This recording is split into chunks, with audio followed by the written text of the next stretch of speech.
Vous écoutez Le temps d'une bière. Aujourd'hui, on prend le temps d'une bière pour parler de l'alchimie. Son histoire, ses concepts et surtout, est-ce que l'alchimie et la bière sont pas des phénomènes reliés à travers la modernité? J'invite ici Max, brasseur et propriétaire aux bières philosophales, qui va nous distiller un peu sa propre approche philosophique. Comment ça va, Max? Super bien, merci. Et toi, Pierre? Ça va super bien. Yes. Écoute, non seulement toi-même tu t'intéresses à l'alchimie, mais en plus, le nom de votre microbrasserie, c'est les bières philosophales. Exact. Pourquoi? Pourquoi? Ben, dans le fond, c'est que au-delà du jeu de mots évident, ça Mhm. combine, dans le fond, deux choses que j'apprécie dans la vie en général. Donc, l'alchimie Mhm. et les connaissances hermétiques et aussi la philosophie. Donc, je trouvais ça intéressant d'apporter ce petit kick-là dans le nom de la micro pour montrer aux gens un peu aussi qu'on fait pas juste de la bière, Mhm. qu'on a des histoires à compter, puis que les produits que je fais, c'est relié un peu à mon passé, à ma vie. Mhm. Et donc, c'est ça, il y a un concept derrière ce qu'on fait. C'est pas juste de la bière. Est-ce que tu appellerais ça de l'alchimie? Je pourrais oser dire que oui, jusqu'à un certain point, parce que dans le fond, si on prend l'alchimie dans sa plus simple expression, c'est toujours le même principe, c'est de purifier des choses, Mhm. prendre des trucs de base et les Mhm. transformer dans une version pure, plus Mhm. belle, plus accomplie. Ouais. Donc, si on prend vraiment un exemple de base, prendre un métaux vraiment rouillé ou pas bon, et là, par les méthodes alchimiques, faire un exemple comme si on était le temps, donc mettre de la pression, mettre Mhm. des produits chimiques dessus pour le rendre plus beau, plus proche de son état parfait qui est l'or. Mhm. C'est un peu qu'est-ce qu'on fait, moi, je pense, parce qu'on prend des ingrédients séparés qui, tu sais, tu prends des céréales dans le champ, à quoi tu penses? Ben, tu penses à manger des céréales ou à nourrir des animaux. Tu Mhm. penses pas à, ah, je peux extraire ça avec des enzymes, puis il y a des réactions, Mané, ils vont avoir des malteries qui vont Ouais. transformer ces céréales-là, qui vont nous permettre de sortir des chaînes de sucre. Puis Ouais. ça va être fermentable, puis ça va donner un goût, puis là, ça va altérer Ouais. notre perception de la réalité, puis là, on va se mettre à philosopher ou à discuter à cause d'un vulgaire plante qui pousserait. Ou, Ouais. oui, c'est un peu de l'alchimie, selon moi, à cause de ça, parce que l'homme prend la prima materia, dans le fond, la matière première. Mhm. C'est juste que là, on y va plus littéral. On y va dans la partie physique. L'alchimie, il Mhm. y a comme deux volets pour moi. Il y a le Ouais. spirituel puis l'aspect physique. Et les deux sont connectés. Oui, par l'effet un peu altérant de l'alcool sur la psyché. Tout à fait. Puis c'est là que moi, je vois l'analogie la plus importante avec l'alchimie, parce que, dans le fond, l'alchimie, c'est à la fois la manipulation de la matière et de l'esprit. Et puis, ben, en tant que brasseur, j'essaye de faire de mon mieux pour pas faire de mauvais jeu de mots, mais tu manipules la matière pour manipuler l'esprit. Et c'est aussi simple que ça. Écoute, Est-ce que c'est aussi simple que ça? Je sais que t'es brasseur et que c'est plus compliqué que ça faire une bière. c'est plus compliqué que ça, mais je pense que la raison première, quand tu brasses une bière, c'est de Mhm. partager. Ouais. Partager une idée, partager une passion, partager Mhm. une impulsion. Fait que dans ce sens-là, ça va plus loin, comme que tu dis, que juste faire un produit. Il y a une intention derrière, selon moi, en tout cas comme brasseur. Mhm. Puis quand je vois la personne essayer une bière, avoir une réaction, avoir du plaisir, puis qu'on peut avoir un discours, une discussion, pas nécessairement autour de la bière, mais juste cette bière-là amène un autre statut de Mhm. vibration. Là, on commence à être un petit peu, mettons, sur le party, il y a des idées qui sortent et Ouais. il y a des discours qui naissent de ça. C'est la création d'un contexte fertile pour des discussions hors du monde normal. Parce qu'il y Oui, a, il y a, vraiment. il y a des rituels autour de l'alcool qui sont contrôlés, qui sont connus, qui sont banaux et en même temps centraux dans notre société. On est une société accro à l'alcool, au café. On Ça ne est une cachera pas, société là. droguée. Hmm. Puis ces drogues-là, dont fait partie l'alcool, sont utilisées à des fins de synergie sociale. Oui, Et on pense pas à ça quand on s'en va dans un bar faire un 5 à 7, euh, mais tu sais, quand le temps d'une bière arrive, sans faire de mauvaise autopromotion, ce qui est déjà trop tard, voilà, c'est fait. Quand vient le temps de prendre une bière, en général, tu fais ça avec d'autres humains, puis ton comportement est soumis au jugement public. ouais. Historiquement, l'alcool, c'est quelque chose qui est fait et consommé très rapidement avec un monde assez restreint. Ouais. Puis là, il se produit une espèce de manipulation de ta cognition puis de tes sens qui peut être vraiment poussée à l'extrême puis qui peut être carrément néfaste On parce que s'entend. c'est un poison, Ouais. mais qui, dans un certain état de contrôle social très strict, augmente dans le fond les liens entre les personnes. Ouais. Puis ça, c'est un très vieux phénomène social. Et c'est là que moi, je m'intéresse à l'alchimie parce que j'ai redécouvert l'alchimie récemment à travers le chamanisme. J'ai rencontré un chaman dans la forêt. Il m'a fait une cérémonie de calme à travers une manipulation des vibrations. Autrement dit, il a joué du tambour, puis je suis tombé en transe. OK. Puis c'était génial. Et puis, je prétends pas que ça m'a sauvé la vie ou l'âme, mais ça m'a mis en transe. Puis là, je me suis réintéressé au chamanisme et je suis tombé sur un livre de Mircea Eliade, qui est un chercheur, un chercheur roumain début 20e siècle, qui lui, il a écrit plusieurs livres sur, dans le fond, qu'est-ce que c'est les religions, qu'est-ce que ça veut, c'est quoi les symboles, puis il fait, dans le fond, de la comparaison de religions. Puis là, il s'est intéressé au chamanisme, puis il disait que les chamans puis les alchimistes, c'est comme deux frères. Et c'est Pas juste de misère à croire ça. c'est son voisin de la fesse gauche. Écoute, c'est les deux frères d'une même mère. Il y en a un qui fait la manipulation de l'âme, l'autre fait la manipulation de la matière. OK. Et j'ai trouvé ça super intéressant. Fait que, pour en revenir, mettons, parallèle. aux bières philosophales, Ouais. là. Clairement, le grand œuvre, qui est aussi le nom de la pierre philosophale, c'est quelque chose que tu as en tête quand toi, tu brasses ta bière pour certaines des bières que tu fais qui sont carrément basées sur des concepts d'alchimie. Oui. Je pense que c'est le cas de la bière qu'on boit en ce moment. Est-ce que je me trompe? Tu te trompes pas vraiment. Citrinitas fait partie de cette ligne de bière-là qui, selon moi, sont un peu le fondement de la brasserie. C'est un peu le message qu'on voulait envoyer aussi aux gens quand on a commencé à créer nos premières bières. C'était des bières classiques, Mhm. bien faites avec une recherche de perfection, mais sans avoir d'artifice. Donc, on est vraiment dans des bières, si on parle juste de la bière, mettons, première étape, Mhm. comme la Citrinitas, c'est la troisième phase alchimique. Si, mettons, on revient avec les phases alchimiques Ouais. pour faire quelque chose de cohérent, première phase, c'est la Nigreda. Nigreda, c'est l'ombre. Ça, c'est l'autre bière. C'est la stout, exactement, qu'on fait aussi. Stout originelle, donc il n'y a pas d'ajout de chocolat ou de café là-dedans. On voulait que ça soit vraiment une stout. Mhm. C'est dans la matière première, ces 4 produits-là. Mhm. C'est la manipulation de la matière première purement. Donc, Nigreda, l'ombre. Ensuite, Albeda, qui est une blanche, une wheat beer, encore là, une bière de blé qui est consommée depuis super longtemps. Et la lumière fut. Et la lumière qui représente aussi le dilemme entre l'anima et l'animus, donc la dualité des sexes et la confusion que ça apporte. Mhm. Ensuite, la Citrinitas, c'est le réveil solaire, qui est aussi représentation, dans le fond, de la sagesse. Mhm. Puis, une fois que tu as compris que tu n'es... Pardon, j'ai une petite toile d'araignée encore. J'ai été malade la semaine passée. Oh. Dans le fond, à l'étape numéro 3, Citrinitas, qui est la blonde, dans le fond, encore, on va faire parler avec la bière.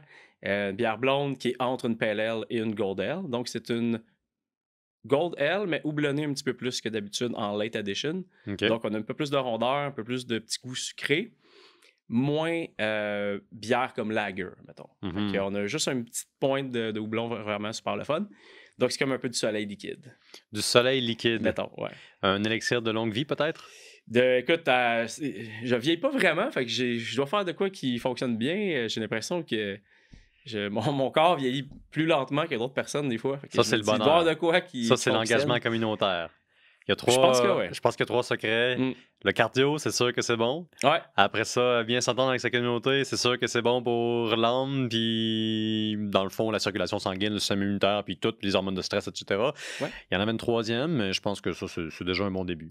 on a 2 sur 3. C'est ça. On 2 va, sur on va 3. trouver la troisième en Ben parlant. justement, là, en alchimie, il y a souvent 3 choses. Hein? Il y a Oui. 3 éléments de base en alchimie. Il y a le sel, le mercure et puis le soufre. Et puis là, toi, tu as 3 bières qui correspondent à 3 phases. Puis On en a quand- 4, dans le fond. Ah, Là. il- On a juste oublié de parler de la dernière, qui est la Rubeda. OK. Rubeda, qui est la 4e phase, dans le fond, qui est la phase ultime où tu deviens un archétype toi-même, tu as transcendé toutes tes dualités et tu deviens toi-même la pierre philosophale, comme dans ton esprit. Donc, c'est vraiment l'opus magnum est atteint après la 4e phase Rubeda. Attends, là, tu viens de faire exploser mon cerveau. Je pense que mon cerveau a explosé à 8 fois, à 8 reprises. Il y a à peu près 1000 éléments dans cette phrase que j'ai envie d'investiguer un petit peu. Ouais. OK, donc on oublie ma folie des 3 éléments. Non, mais Il y toi, a c'est super important, mais OK. ça s'applique pas nécessairement dans ce concept-là, Mmh, nécessairement. faut vraiment qu'on passe un petit peu plus de temps à parler de la rubéda. Que Oui. je sais que quand je suis venu vous visiter, j'avais goûté à la rubéda, puis je pensais pas tout à fait à ça. Moi, je pensais plus au rutabaga. Fait que j'étais un peu dans le champ, puis je ramassais pas du houblon, j'étais juste mêlé. OK. Rubéda, c'est, heu, dans le fond, la transsubstantiation. C'est toi qui dépasses la condition humaine. Oui. Dans le C'est ç fond, c'est il y a comme un quand tu atteins ce stade-là, si je me trompe pas, ils appellent ça les rébus. Les rébus, tu deviens un corps céleste, androgyne, comme masculin, féminin, dans mmh l'interprétation, dans mettons, l'extrapolation là, de Ouais. qu'est-ce que ça serait. C'est une transformation, puis une agglomération de pas mal toutes les énergies. Mmh Tu vis plus en dualité. Ouais. Tu deviens toi dans ton état complet. Ouais, je trouve ça intéressant le concept de dualité pour plusieurs raisons, parce que dans des histoires mythologiques, souvent la pureté est définie en fonction de l'absence d'inclinaison sexuelle. Je Mm. dis pas d'identité sexuelle, mais l'absence de potentiel d'une pulsion D'un sexuelle. désir profond, des fois, qui peut être dommageable, peut-être. Ouais. Puis qui est pourtant une des caractéristiques essentielles de l'humanité. Je veux dire, enlève le sexe de l'être humain, la société puis l'expérience humaine n'est juste pas la même. Non. Les pulsions sont probablement moins présentes. Je pense pas complètement absentes parce qu'on n'a pas juste des hormones qui dictent dans le fond notre conduite. Mais il y a aussi une autre chose que je trouve intéressante par rapport à la dualité. C'est que dans la dualité, on trouve la mythologie, puis dans la mythologie, on trouve la dualité. Puis la dualité, c'est c'est toujours présent. On a des idéaux, on a des idées, on a des concepts abstraits qui Ouais. nous guident et qui nous élèvent. Puis tout ce qui est entre nous et ces principes-là se retrouve en réalité complètement de l'autre côté. Puis ça, c'est la réalité, c'est les obstacles. On est toujours déchiré entre un concept qui est idéal, puis ben, l'odieuse réalité qui est un peu dans notre chemin. Puis les histoires mythologiques de fondation du monde parlent toujours de la création du monde comme une destruction créatrice, Mhm. comme l'ordre a rencontré le chaos, Ouais. les dieux originaux se sont tabassés, se sont fait mal. Donc là, il reste plus grand-chose d'eux, mais il reste nous les humains. On est comme le résultat de la rencontre agressive entre un ordre puis un désordre, entre un système puis un Ouais. autre. On est comme le résidu d'une guerre civile entre les astres. En tout temps. Ouais, c'est ça. Ouais. Je trouve ça, c'est bien imagé, comment tu vois ça. Euh, je pense un peu la même chose. J'ai l'impression que, ben, probablement que la naissance puis la mort, juste comme être biologique, définit ou programme un peu notre perception du reste de la Mhm. réalité comme étant deux états. Ouais. Tu as juste comme un état euh, de fonctionnement, puis tu as un état de fin. C'est comme un début, une fin. Tout est un début, une fin. Ouais. Donc, tu as le bonheur, mais à un moment donné, tu as la tristesse. Même Ouais. en termes émotionnels, on est habitué à être comme un peu bousculé entre toujours deux choses qui semblent être opposées. Mhm.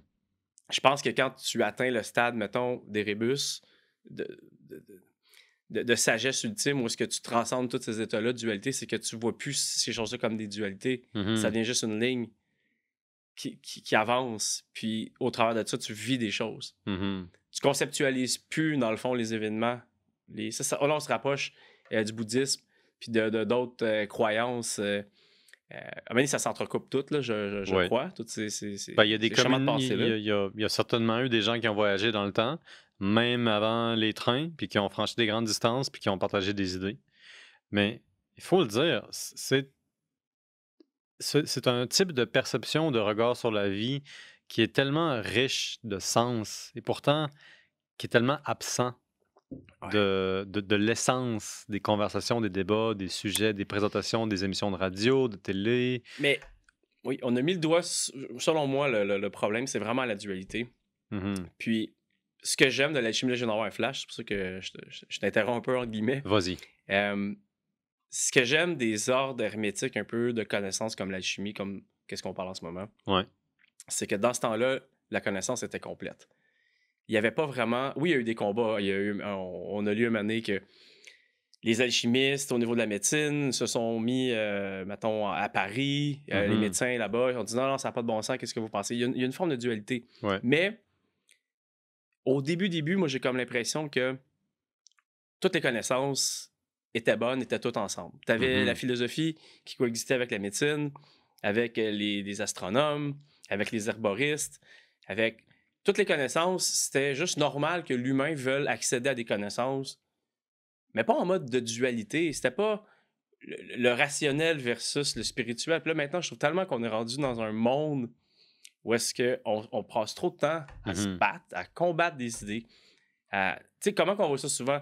Tu as les scientifiques, puis tu as les personnes un petit peu plus, mettons, spirituelles. Mhm. On classe les humains en deux types de personnes maintenant. Tu sais, au lieu de Mhm. progresser ensemble, puis au lieu de voir qu'il y a du bon dans les deux, Mhm.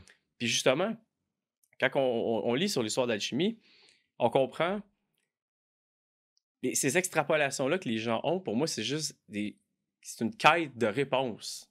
Ouais. C'est pas méchant, c'est pas mauvais. Et tu dis ça parce que l'alchimie a été diabolisée à Ça a été partir du diabolisé. 17e, 18e, 19e siècle, particulièrement avec la philosophie des Lumières, mais surtout avec la naissance de la chimie, dans laquelle tous ceux qui opèrent dans le monde de la transformation de la matière en dehors des nouveaux procédés qui sont maintenant capables de démontrer leur efficacité Ouais. deviennent automatiquement des charlatans. Oui, Puis après ça, au début du exact. 20e siècle, ce qui reste de l'alchimie se fait réinterpréter à travers les lentilles, si on veut, de la psychologie, qui fait de l'alchimie une démarche surtout spirituelle Ouais. ou symbolique, ce qui n'est pas faux. Mais notre regard de l'alchimie, certainement, dépend de la perception qu'on a puis du besoin qu'on a. Puis il y a quelque chose qui revient toujours avec l'alchimie, c'est la recherche de connaissances. Ouais. Puis ça, je pense que, tu sais, en soi, là, l'alchimie, qui est pourtant un univers plein d'analogies, hein, l'alchimie fonctionne avec des analogies, Ouais. c'est en soi une analogie de notre quête de connaissances. Oui, Tu sais, carrément. ça représente notre Vraiment. intérêt pour quelque chose qui nous fait dépasser notre condition mortelle, comme notre intérêt pour l'alcool. Parce que toute altération des sens dans laquelle on élimine un peu de stress, on maximise notre créativité, puis on s'en va chercher un peu de dopamine, Ouais. est quelque chose de bienvenu existentiellement dans un univers où est-ce que tu sais que tu es mortel, puis la vie est difficile. Ouais. Nous, on est bien, on vit dans une espèce de petite coquille historique qui fait qu'on a plein de ressources, puis qu'on est capable de décider un peu qu'est-ce qu'on veut dans notre vie, mais ça, c'est ahistorique. C'est pas l'expérience de nos ancêtres. Non, vraiment pas. Puis Puis, malgré ça, des fois, on a quand même des problèmes psychologiques. tout à fait. Puis on en On a souffre de dépression tout puis à fait, oui. de perte de repères Tout au à fait. travers de tout ça. Oui. Puis, tu sais, c'est étrange à dire, là, mais des fois, chez les bières philosophales, on a un petit bar dans le fond de quartier aussi. On n'est pas juste une place de take-out. Les gens peuvent venir s'asseoir, boire la bière, puis Mhm. parler avec le staff puis avec nous. J'ai souvent l'impression qu'on est un peu comme un centre de thérapie aussi C'est pour certaines exactement ce que je personnes. pensais. Ben, je pensais à Julien qui m'accueille les bras ouverts Exact. dans votre bar, qui dit Salut, tu vas être mon ami. C'est ça, tu sais. Puis Ouais, les réguliers qui viennent, souvent, on les connaît. Puis des fois, on ouais, connaît leurs histoires. Puis un moment donné, ils vont se mettre à nous parler de. ouais. C'est pas toujours des problèmes, là, mais tu sais, j'ai eu une mauvaise semaine, moi, cette semaine. Il est arrivé à l'affaire à la job. Ouais, Avec ma blonde, il est arrivé à l'affaire, tu sais. Puis ouais. on boit un verre, on parle de ça, puis maudit, ça fait du bien au monde. C'est pas tous les bars qui sont comme ça, il faut le noter. Non. Mais il y a un type de bar dans lequel tout le monde se reconnaît, dans lequel les conditions sont fertiles pour un type de relaxation, puis un débarras du stress, si on veut. Une baisse d'inhibition aussi. Je Une pense que baisse d'émission, ça, c'est l'alcool, sûr. on en parlait tantôt, Ouais, ouais. surtout, je pense, qu'est-ce que ça fait? Pourquoi que les gens Mhm. ils en ont besoin à ce point-là? Ben, c'est parce que ça te rend plus game, ça te rend plus Ouais, moins pris en dedans de toi. Puis souvent, la communication, c'est important. Les ouais, humains, on évolue au travers de ça. ouais. Puis il y a des personnes qui ont de la misère à parler des vraies choses Puis ça, c'est le côté le plus sombre de l'alcool. C'est le quand tu vas trop loin. palliatif. Ben, évidemment, ça, c'est un côté encore plus sombre, mais c'est le palliatif à l'incapacité de s'exprimer ou de se connaître. Ouais. Si tu as absolument besoin d'une toxine qui est un poison qui s'en va un peu handicaper ton foie Ouais. pour te laisser aller, ben, c'est que tu as plein d'obstacles entre toi et toi-même, puis ça n'a pas été expliqué, ça n'a pas été élucidé. Fait que peut-être que tu aurais intérêt à chercher la pierre philosophale. Ou en Ben, tout cas, à philosopher. encore là, Pour au pas avoir des travers. pierres philosophales dans les reins. Exact. Oh, des pierres. Oh, tabarouette. Ouh, attention! T'inquiète, ça, c'était hot. 10 sur 10. C'est pas pire, hein? 2 points de morceau de robot, clairement. 2.0. OK. Mais excuse-moi, t'étais sur une lancée toi aussi, là. Débarrassé. Là, il faut que tu te guérisses, hein? On enlève les toiles d'araignée, là. C'est correct, l'étoile de la Renaissance, c'est des belles Faut que j'aille voir la toiles. médecine, justement. Il faut que j'aille prendre un rendez-vous avec un médecin. Voilà, Puis, c'est ça. oui, Mais j'ai pas le temps, je suis trop occupé à brasser de la bière. Mais il faut penser à soi au travers. voilà.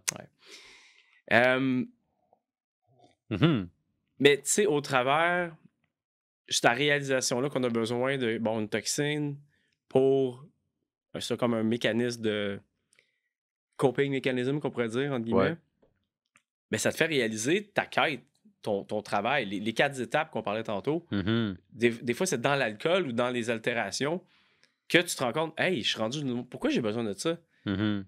Pourquoi j'ai besoin de m'altérer? Pourquoi je suis rendu que je m'endommage? Maudit, j'ai quelque chose en dedans de moi qui marche pas. Oh merde. Mhm. Puis là, c'est là que tu décides. Est-ce que j'attaque ça? Est-ce que je commence à travailler sur moi-même? Mhm. Ou est-ce que je t'en fuite? Ça, Ça, c'est... c'est personnel. Ça a Ouais. rapport avec plein d'autres choses qu'on peut pas nécessairement traiter aujourd'hui, je pense, là, mais Ouais. au moins, ça ouvre une porte. Écoute, l'image de la séquence que tu viens de faire, moi, j'y vois un rapport avec Hollywood, tout bon livre, puis la mythologie. Dans le sens que en tant que tel, en tant que schéma, en tant que ligne de progression, c'est quelque chose de semi-universel qu'on a tous déjà connu dans un livre qu'on a aimé, dans un film qu'on a connu. C'est la démarche du héros, dans le fond. Ouais. C'est la traversée du désert d'une épreuve absolument insurmontable. Après ça, la découverte de sa force intérieure, qui est une révélation. La révélation, c'est la lumière, c'est l'illumination, c'est la découverte de quelque chose qui était autrement caché. Ouais. Ensuite, c'est le résidu. Je dis ça un peu en farce, mais ce que je veux dire, c'est ce qui reste de l'affrontement, qui est le nouveau toi, qui est brisé, mais renouvelé. Ouais. Et ensuite, tu as la capacité de dépasser ton stade.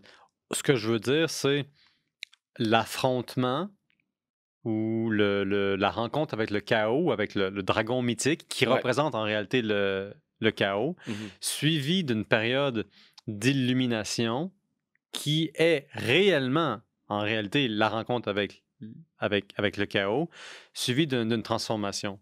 Ouais. Fait que c'est conflit, résolution, transformation. On vit constamment dans un cycle qui ressemble à ça. Puis c'est la raison pour laquelle on croit au film, parce que cette histoire-là, c'est l'histoire de chaque personne.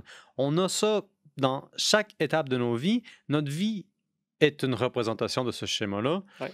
On a une naissance à travers le chaos. C'est chaotique une naissance.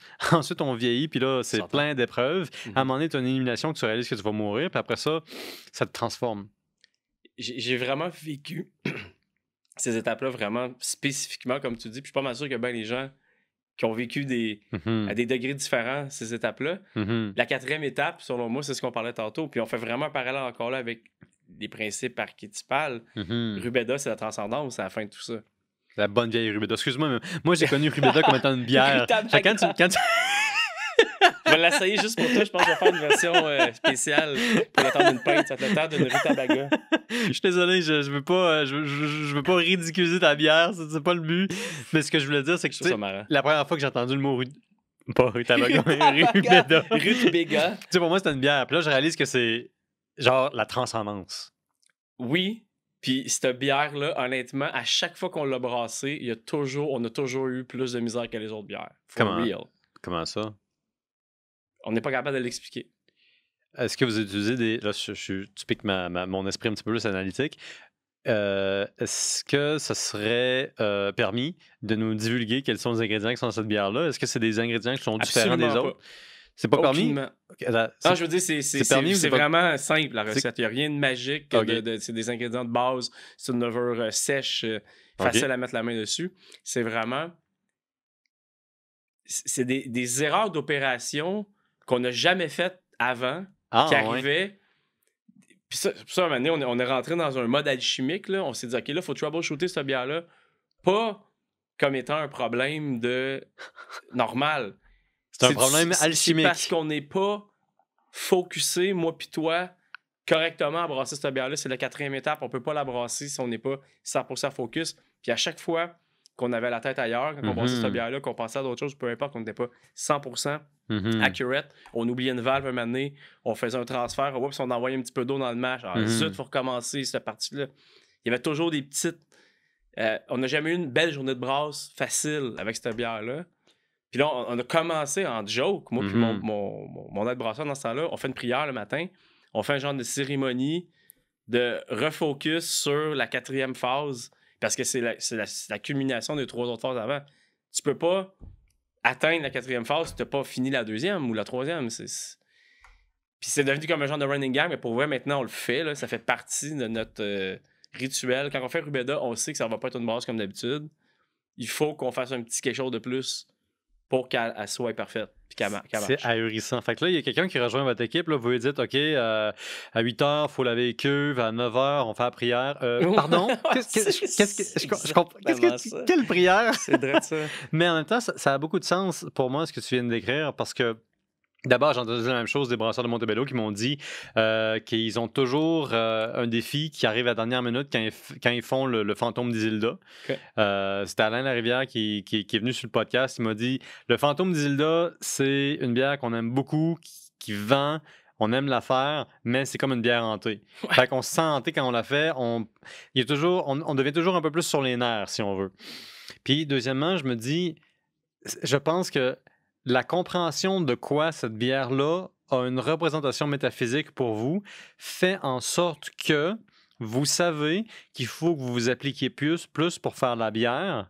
Ça veut dire qu'inconsciemment, vous avez plus de pression de la réussir, ce qui fait que si vous n'êtes pas complètement concentré, vous vous trompez, vous faites des erreurs que vous ne feriez pas normalement parce que vous savez que cette bière-là est différente.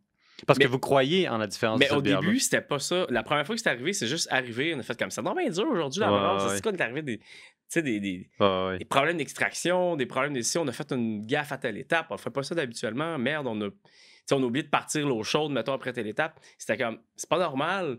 On fait pas ces erreurs-là habituellement. C'est ce que je dis. Là, deuxième fois, on la brasse. Ben voyons donc, tabarouette, encore d'affaires comme ça, tu sais. Fait est-ce que c'est nous, avec l'espèce d'effet placebo, que c'est arrivé une fois, puis là, on répète ça, c'est l'esprit superstitieux de base de tout être humain. Ça, c'est la... Mais on aime ça, je pense. Moi, j'aime ça. Le côté rituel, le côté... Oui, ce côté-là. Hey, peut-être. La petite prière avant la bière. Peut-être. Ça se pourrait-tu qu'il y ait de quoi qui se passe en ce moment qui dépasse la compréhension? Ouais. Parce que la magie de quand tu comprends pas, c'est ça. Ouais. Puis on apprend des nouvelles choses, on découvre des nouvelles choses, mais il en reste toujours des choses qu'on comprend pas. Je pense qu'il va toujours en avoir. Ouais. Mais s'il n'y avait pas ça, je pense que la vie serait plate. Imagine qu'on vit dans un monde 100% rationnel où on comprend tous les paramètres. Mm-hmm. On a besoin de cette petite magie-là, moi, j'ai l'impression. Parce qu'on est des êtres émotionnels aussi. On n'est pas juste des êtres... En tout cas, moi, je suis un être émotionnel, beaucoup. Puis la musique, au travers de la musique, je vis plein de choses que... C'est vrai, tu es musicien, toi aussi. Oui. Tu es alchimiste du son. Alchimiste du son et des fréquences. Une autre partie de... Mais les fréquences, c'est important dans l'alchimie parce que, selon, en tout cas, un livre écrit à un moment donné par 3 auteurs anonymes qui date de 1908, qui s'appelle le Kybalion, le troisième principe du genre de la vie ou de l'existence, c'est la transformation à travers le changement des ondes. Fait que tout est une onde. Fait que tu peux changer le monde avec des ondes. Vraiment. Ben, tu sais, les bols tibétains, là, je sais pas, les traitements des bols tibétains, je sais pas si tu as déjà vu ça. Oui. Mettre un bol sur la tête, sur le corps, sur les pieds, puis ils vont chercher des fréquences. Puis ça, tu parlais tantôt de tambour tribal qui t'amène dans un autre. Ben, le chaman que j'ai rencontré, il m'a joué du tambour, ça m'a amené dans une transe. Ouais. Au départ, puis c'est vraiment profond comme expérience. Au départ, il y a un type que j'ai rencontré un jour qui a un tambour, qui joue du tambour, que je trouve relaxant. 5 minutes plus tard, j'ai l'impression d'avoir changé de catégorie ontologique. Genre, je suis plus la même personne, je suis ailleurs. Genre, ça a changé mes sentiments. Ouais. Puis ça, c'est le pouvoir de la musique. C'est fou à quel point on réagit avec des émotions à des choses qui, pourtant, sont naturelles, simples et qui, techniquement, devraient avoir strictement aucun rapport avec notre cerveau si c'était juste une question d'organisation chimique. Est-ce que c'est un fluide spécial que notre cerveau émet quand on est en présence? C'est-tu la dopamine? Je sais pas c'est quoi, mais c'est essentiel. Moi, je pense que si on n'a pas ça, on a de la misère à se lever le matin et à dire « OK, j'ai encore de l'énergie pour continuer pendant les 50 prochaines années. » Ces petits moments de bonheur-là, ces passions-là momentanées, cet amour de quelque chose qui transcende... sais, l'interaction humaine, c'est correct, mais c'est pas 100% de qui qu'on est sur Terre, moi, je pense. Qu'est-ce qui me manque? Qu'est-ce qu'il nous faut dans la vie? Là, on s'en va en profondeur. Faut se On nourrir, fait de le la... côté Qu'est-ce qu'il faut nourrir? Là, on arrive, on arrive comment je peux dire ça? Au point le plus important. Là. Oui, le cœur du sujet. On arrive à la fameuse pierre philosophale, à ce grand œuvre qui nous guette, qui nous attend et qui peut nous motiver si jamais on est au fond du baril. Oui, nous transformer aussi en même temps. Je pense que c'est cette ouverture-là à être... tu sais, quand tu es devant une beauté, mettons, naturelle, mettons, tu es sur le top d'une montagne, exemple, puis de te laisser te faire enivrer par l'événement. Tu sais, de faire comme tabarouette que c'est beau ici, je suis proche du ciel, je vois des choses que je vois pas à tous les jours. Puis ça shift un peu comment tu te sens face au reste de tes journées. Quand tu trouves que tes journées sont grises, quand tu trouves que j'ai dormi de la misère, ma job, ça me rend pas heureux, j'ai des problèmes ici, des problèmes de ça. C'est parce qu'on est comme programmé, on est plus dans une loupe. Ouais, parce qu'on cherche plus l'émerveillement. C'est ça, l'émerveillement, ce qui veut dire c'est super important. Il y a des choses qui sont naturelles, qui surprennent des enfants, qui nous surprennent pas. Ouais. Puis ça nous démotive. Mais pourquoi qu'on vire comme ça? On vire comme ça parce que maintenant, on pense qu'on évolue, puis qu'être adulte, c'est plus ça, c'est d'être responsable. Puis... Mais là, on se remplit tellement la tête de ça prend tellement de place dans notre vie qu'on est plus capable de s'amuser. L'adulte a une certaine arrogance envers l'enfant, de la même façon que l'homme moderne et la femme moderne ont une certaine arrogance par rapport à l'homme et la femme ancienne. Exact. Puis une autre dualité, un autre type de dualité. La dualité entre l'esprit historique normal puis l'esprit théorique et empirique de notre époque, qui est une exception. Puis je pense pas qu'elle va durer encore pendant plusieurs siècles. Je veux dire, la société évolue constamment. On n'a aucune idée du fait qu'il y a un siècle, je veux dire, il n'y a pas beaucoup d'électricité, il n'y a pas d'eau courante. Depuis 100 ans, il n'y avait pas grand ordinateur non plus. Je veux dire, tout ça pour dire que je me permets de penser que notre esprit, qui fait des distinctions entre le mystère et le réel, et qui s'arroge la permission de déterminer ce qui est réel dans le temps, emprunte à son futur. Je vais laisser ça... Je vais laisser ça là. Sur le feu, un peu? Ça, un petit peu sur le feu, mais parce que d'abord, c'est un podcast un peu sur vous, sur ta démarche, puis je voulais revenir un peu à des concepts clés en alchimie. Toi, t'es brasseur, fait que tu as des étapes à faire, puis de temps en temps, quand tu brasses tes pierres alchimiques liquides, tu vas faire ta petite offrande aux dieux, si on veut, quand tu fais ta rubeda.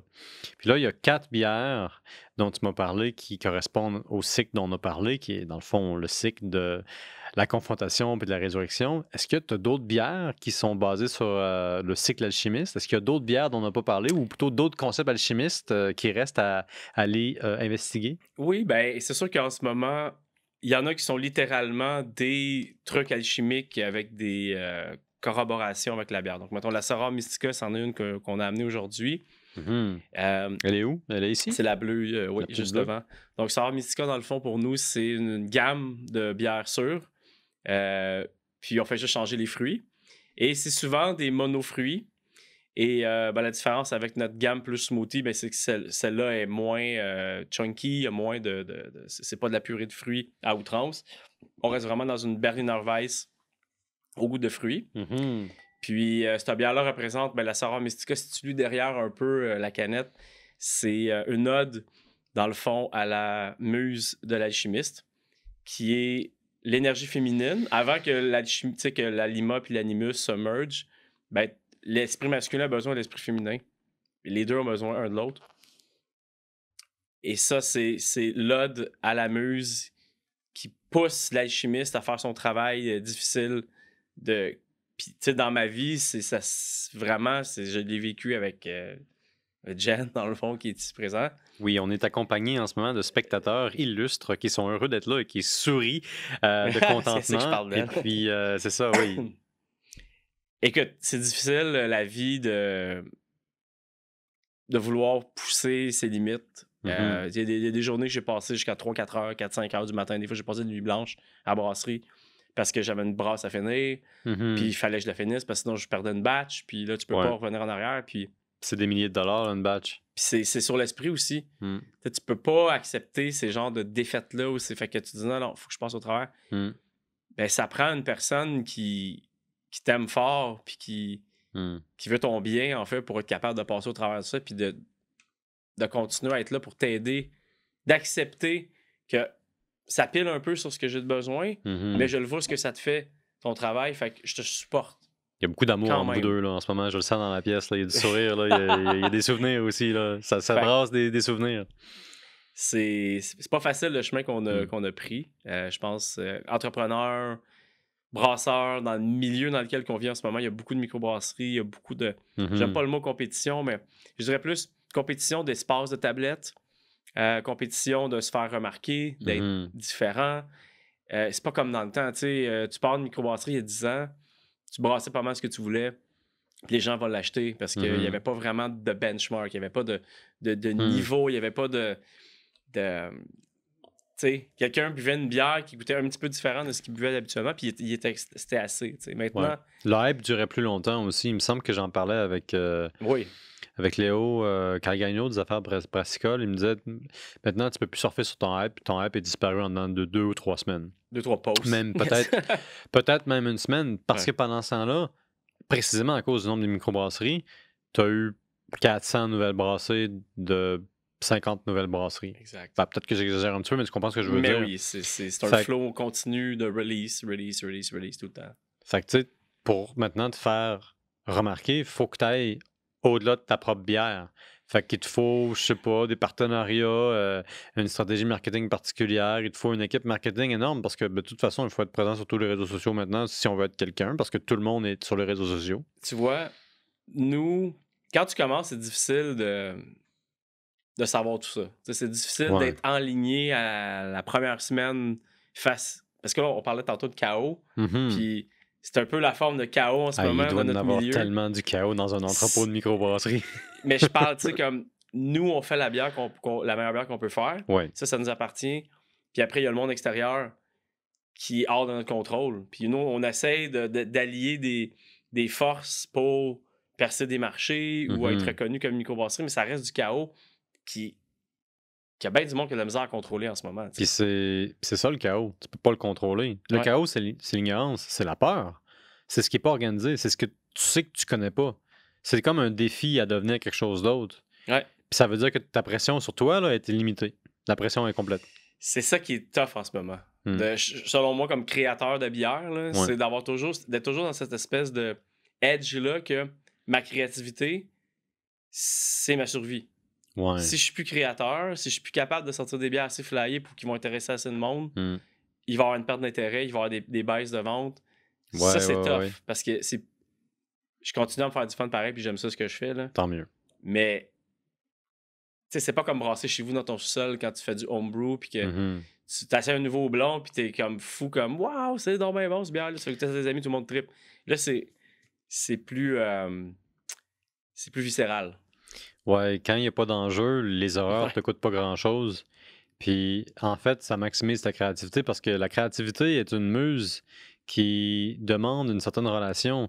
C'est comme une personne capricieuse qui loge dans l'univers de ton imagination et qui s'attend à avoir l'espace qu'il lui faut pour pleinement se développer. Mais si tu exiges des choses de ta muse commence à cesser de coopérer. C'est là que tu arrives, par exemple, avec le syndrome de la page blanche pour les écrivains.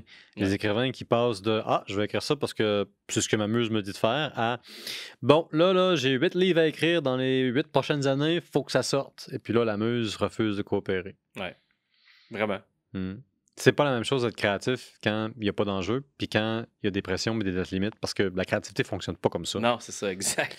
C'est un peu comme l'agriculture. Tu plantes, puis t'optimises ta relation avec la terre, mais c'est pas toi qui décides c'est quoi la pluie demain. S'il y a une sécheresse cette année-là, ou c'est fini. Il y a un envahisseur quelconque que t'as pas pensé qui arrive et qui détruit la moitié de ton crop, ben c'est... Ouais. Fait dans le fond, ce qui est le fun, c'est que c'est des concepts qui ne mourront jamais, tu sais. Ça traverse le temps. Tout ce qu'on est en train de parler, les premiers humains ils ont vécu cette espèce de relation-là entre la peur, le chaos, l'incertitude, les mouvances spirituelles, psychologiques, peu importe.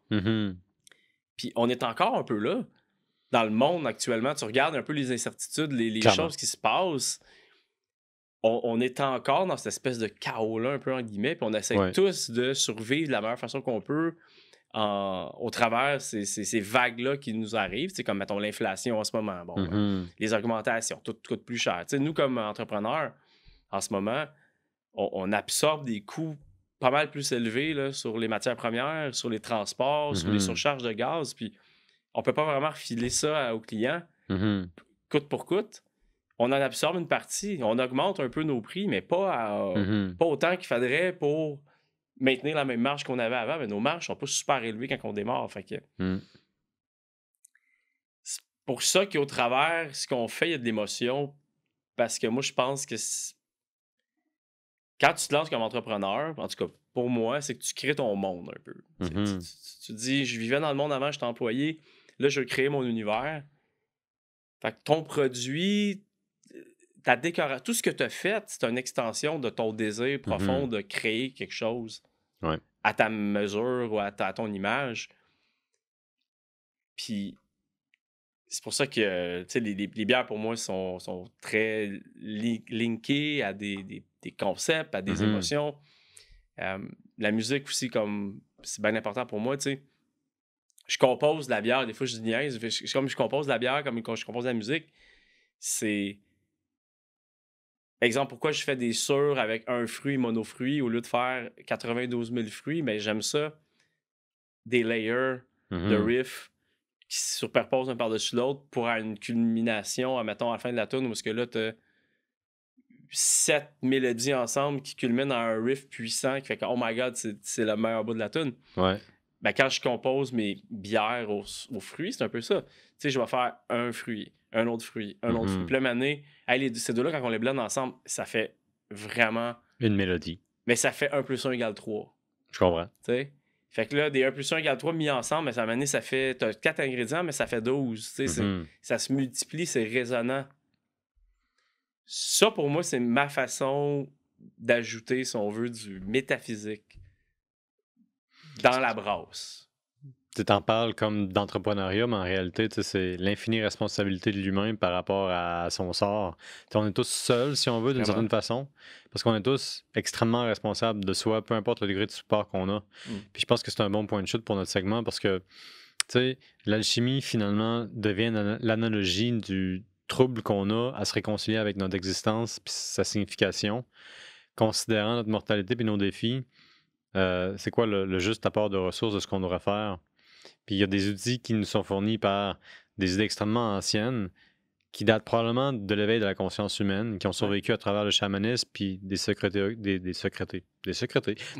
occultes. J'allais dire des sociétés secrètes, mais j'ai fini par dire des secrétés. Fait que j'ai créé ce mot-là, c'est comme des Socrate qui s'est fait une secrété. Socrate, il s'est fait... Hey, ça, là, OK, c'est une pente glissante. Je pense qu'on va arrêter ça là. Ouais, c'est ça. Mais écoute, Max, ça a été un vrai plaisir de t'avoir. Merci de nous avoir expliqué un peu les grands chemins, les grandes étapes de l'alchimie. Puis j'espère bien te recevoir à nouveau sur le plateau pour le temps d'une bière. Bien sûr. Je vais prendre une petite gorgée pour la route. Et puis, encore une fois, merci. Mais là, pour ceux qui sont restés avec nous jusque-là, j'en profite pour vous dire merci. Si vous aimez notre contenu, n'hésitez pas à vous abonner, devenez nos amis, posez-nous des questions, allez voir notre site internet, le tempsd'unebière.ca. Et surtout, continuez à nous écouter. Et puis, buvez avec modération. Moi, je vous dis à la prochaine fois. Ciao. Ciao.